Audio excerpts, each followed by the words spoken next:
Quem foram pessoas lá atrás que acreditaram em vocês quando ninguém ainda acreditava e que fez possível tudo isso acontecer?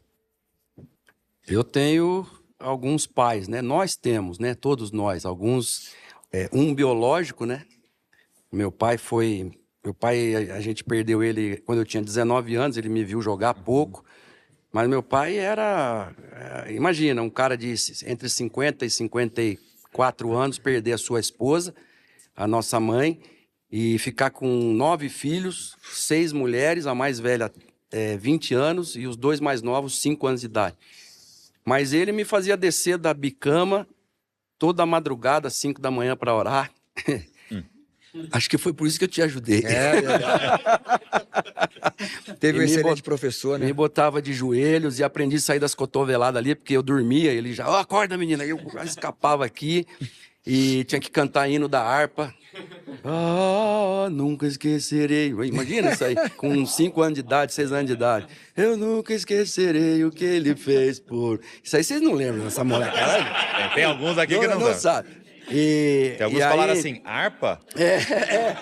Domingo era dia de ir na igreja, não tinha conversa.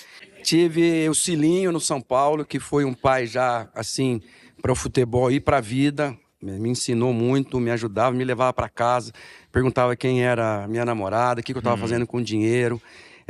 Não leve entrevista para dentro da sua casa, dê entrevista lá no clube. Foi dando, assim, muitos conselhos pra gente que eu trago até hoje, né? Tive na Argentina o Héctor Vieira também. Tive o cara que casou a minha família praticamente toda. Minha irmã mais velha tem 80 anos. Meu filho, o mais novo, o Caleb, tem 29. Então, o pastor Aguiar casou minha família toda. Casou Eliane, a mim, casou meu irmão gêmeo, casou os meus 3 filhos também. Não sei se vai dar tempo de casar meus netos, né? Vamos ver, porque Jesus pode voltar antes, ou ele pode ir também, vai saber, né? Então, esses caras foram os meus pais na vida, que me ajudaram, que me ensinaram. Alex Dias Ribeiro, a gente tinha uma reunião na casa dele que ele falava sobre o atleta de Cristo e a Bíblia, o atleta de Cristo e a fama, o atleta de Cristo e o dinheiro, o atleta de Cristo e o namoro, o noivado e o casamento. E quanto tempo você vai ter, a hora que você tiver um microfone para falar, acendia um palito de fósforo, era o tempo que o palito estava aceso, a gente tinha para dar um testemunho, porque senão os caras cortavam, não dava tempo de você falar nada. Então, assim... Treinava vocês ali mesmo. Eu sou muito agradecido a Deus pelas pessoas que Ele colocou à nossa volta naquela época. Seu pai foi um deles, não convivendo no dia a dia, mas o tempo que a gente pôde estar junto e aprendendo também com ele. E agora o que vocês estão fazendo. Você, tantos outros, Theo Hayashi também é outro cara que está aí proclamando o evangelho onde ele vai. Então eu acho que, assim, esse reconhecimento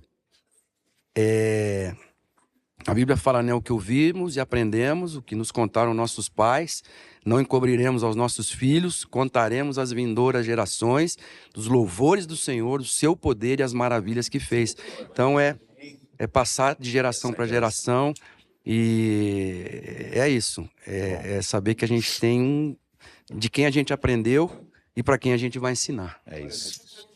Rogério. Eu sou muito grato a Deus por muitas pessoas também, mas você falou sobre rejeição. E para mim, eu tenho uma história de vida bem diferente, né? Mas como Deus é maravilhoso. Meu pai, como eu falei, uma vez eu tomei um soco do meu pai. Ele falou, não fecha a porta, eu tinha medo, já tinha tiroteio lá em Guadalupe, onde eu fui criado, em Complexo do Muquiço. E eu fechei a porta, ele era técnico de televisão, trabalhava nos Correios e também trabalhava como caixa de uma padaria. E eu fechei a porta e ele... Só lembro dele quebrando uma janelinha que tinha, antigamente tinha umas janelinhas de vidro no meio assim, ele quebrando. Quando eu abri a porta, eu tomei um socão. E foi muito difícil perdoar o meu pai.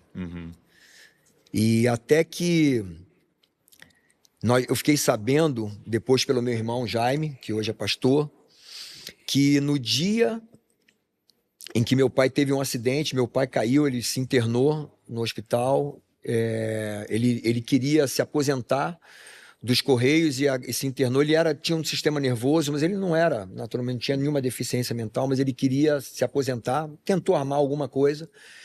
Dizem que ele caiu, que como ele era técnico de televisão, ele foi consertar a antena e caiu. Ele teve traumatismo craniano, mas ele teve um momento de lucidez. E aí meu irmão falou que nesse momento de lucidez, uma irmã de um cunhado, um ex-cunhado nosso que faleceu, foi lá pregar o evangelho da Assembleia de Deus, pregou o evangelho para ele e aceitou Jesus. E aí que eu entendi, isso aí meu irmão falou depois de alguns anos que eu já era convertido, de poder perdoar o meu pai. E foi difícil, mas é bom eu falar isso aqui, porque tem muita gente que guarda muita mágoa, e só quem sofre somos nós, que guarda realmente isso no coração. E eu pude ali, claro que sem falar com meu pai, mas assim, falar assim, sabe, se existe alguma coisa, eu te perdoo e quero te encontrar no céu. Quem sabe, né? A minha irmã mesmo foi a única que levantou a mão. Meu irmão falou também. Meu irmão, nessa época, ele era alcoólatra. Ele falou assim, a Rose, a nossa irmã, que morreu com 21 anos de idade, 3 meses depois do nosso pai morrer, foi a única que levantou a mão na hora que a neném, que era a pessoa que pregou para o meu pai, falou assim, alguém quer aceitar Jesus? E minha irmã levantou a mão. Então, são 2 pessoas que eu amo muito e que um dia eu posso encontrá-los lá, e vai ser maravilhoso. Então, se você se sente... E aí, receber esse amor de Deus, sabe, é algo tremendo. A gente se sente rejeitado, mas a gente sabe que tem um Deus maravilhoso que nos ama, Amém. Que é apaixonado por nós, que dá o ponto de dar o melhor que ele tinha por nós. É maravilhoso. E sou muito grato a Deus por algumas pessoas. Catanha foi um dos caras que foi um pai para mim. Depois que meu pai morreu, comecei a jogar num time chamado Atília Futebol Clube, igualzinho ao América, AFC, que eu joguei no América, comecei a jogar no América do Rio de Janeiro. E esse cara mudou a minha história.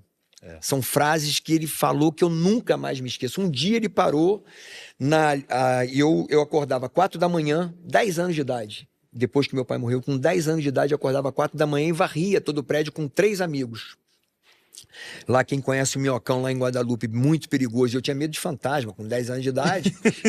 Imagina, conhecia Jesus, tinha medo de fantasma. E os amigos também. E eu varria até as 7 horas, ia para a escola, voltava da escola, ficava a tarde inteira cuidando do gramado, porque ele cuidava do gramado e ele tinha um time. E um dia ele falou assim para mim, assim, vem cá, Sapinho. Meu apelido era Sapinho. Ainda não tinha... Depois melhorou bastante. Primeiro era Barata, depois Sapinho. Passei a ser Gigante, depois Jorginho. O Edu que fez isso comigo. O Edu, irmão do Zico. E ele falou assim, vem cá, Sapinho. Falou, dá uma olhada ali na entrada 13. Entrada 13 era de manhã à noite, cara, fumando maconha e cheirando cocaína. De manhã à noite, uma galera. Na entrada 14, era só a galera que bebia cachaça de manhã à noite. Eu tinha irmão nas duas, o Zé e o Jaime. E ele falou assim, você nunca vai frequentar essas entradas. E isso ficou marcado na minha vida, na minha mente, no meu coração. E eu tomei esse conselho, até hoje eu tenho palestra, falo sobre isso, que realmente um conselho pode mudar a sua vida. Talvez aqui, as pessoas, a gente está falando um monte de coisas, são tantas histórias que a gente vai emendando uma na outra, né? Até nos desculpa, a gente fica emocionado. Mas assim, de repente eu falo uma coisa que pode mudar a sua história, pode mudar a sua vida, né? E se tem alguém que pode mudar, é Jesus Cristo que pode mudar a sua vida.